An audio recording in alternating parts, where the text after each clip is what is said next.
সাম্প্রতিক সময়ে একজন রূপান্তরিত পুরুষ থেকে নারীতে রূপান্তরিত হওয়া এক ব্যক্তিকে অদম্য নারী হিসেবে রাষ্ট্রীয়ভাবে পুরস্কৃত করে বাংলাদেশের হাজার বছরের কৃষ্টি কালচার এবং ঐতিহ্যকে অপমান করা হয়েছে, অসম্মান করা হয়েছে।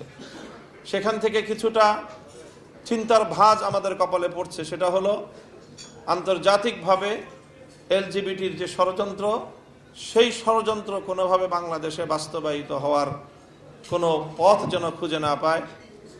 যে আন্তর্জাতিক যে মানবাধিকার সংস্থার অফিস বাংলাদেশে করবার একটা তৎপরতা, এটা আমরা শুনছিলাম।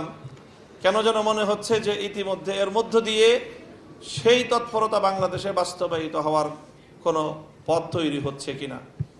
আমরা আমাদের স্পষ্ট বার্তা দিয়ে দিতে চাই, পৃথিবীর কোনো উন্নত এমনকি কোনো স্থিতিশীল রাষ্ট্রে এই মানবাধিকার সংস্থার অফিস করবার সুযোগ কেউ দেয়নি।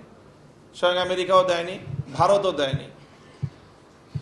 এই সময়ে বাংলাদেশকে যদি কেউ মনে করে অন্তর্বর্তী সরকারের দুর্বলতার সুযোগ নিয়ে বাংলাদেশকে সেই পশ্চিমা অসভ্য কালচারের অভয়ারণ্যে পরিণত করবে বাংলাদেশকে, তাহলে আমরা স্পষ্ট বার্তা দিয়ে দিতে চাই, আমরা আমাদের ঐতিহ্যকে রক্ষা করার জন্য আমরা সর্বোচ্চ প্রতিরোধ গড়ে তুলব।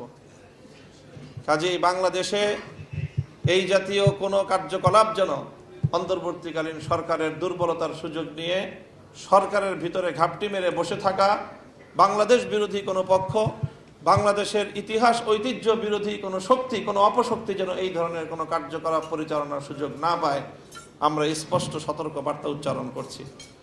সম্মানিত উপস্থিতি, সেই সাথে গতকাল যেই মর্মান্তিক ঘটনার মধ্য দিয়ে বাংলাদেশে একটি কলঙ্কজনক নজির স্থাপিত হয়েছে, যে একটি ছোট্ট শিশু মাগুরার আসিয়া, তাকে যেভাবে অন্যায়ভাবে নিপীড়ন করে, জুলুম করে, ধর্ষণ করে, তারপর তাকে পরিকল্পিতভাবে হত্যা করা হয়েছে, এর জন্য গোটা বাংলাদেশ লজ্জিত এবং বাংলাদেশ স্তম্ভিত।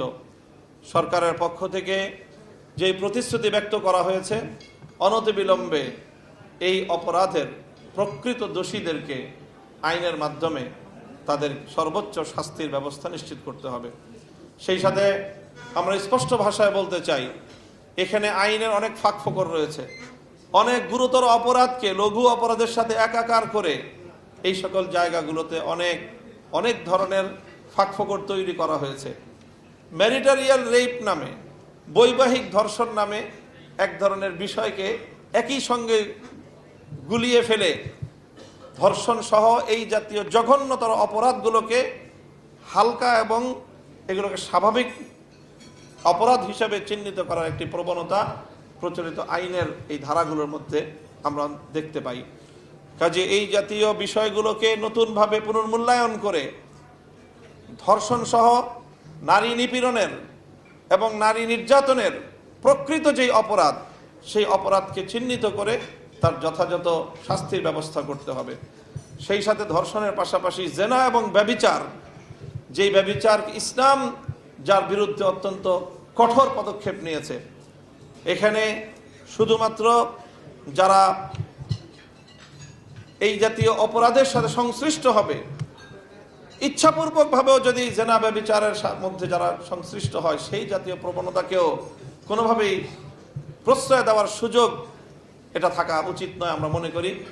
কাজেই সেই হিসাবে আমরা উদাত্ত আহ্বান জানাতে চাই যে নারী, শিশু এবং সমাজের দুর্বল মানুষদের আইনি প্রতিরক্ষা, তাদের আইনি যেই রক্ষার ব্যবস্থা, নিরাপত্তার ব্যবস্থা জোরদার করার জন্য আইনকে নতুনভাবে ঢেলে সাজানো এবং সেক্ষেত্রে অবশ্যই ইসলামের নির্দেশনাকে আমরা অনুসরণ করার জন্য উদাত্ত আহ্বান জানাবো।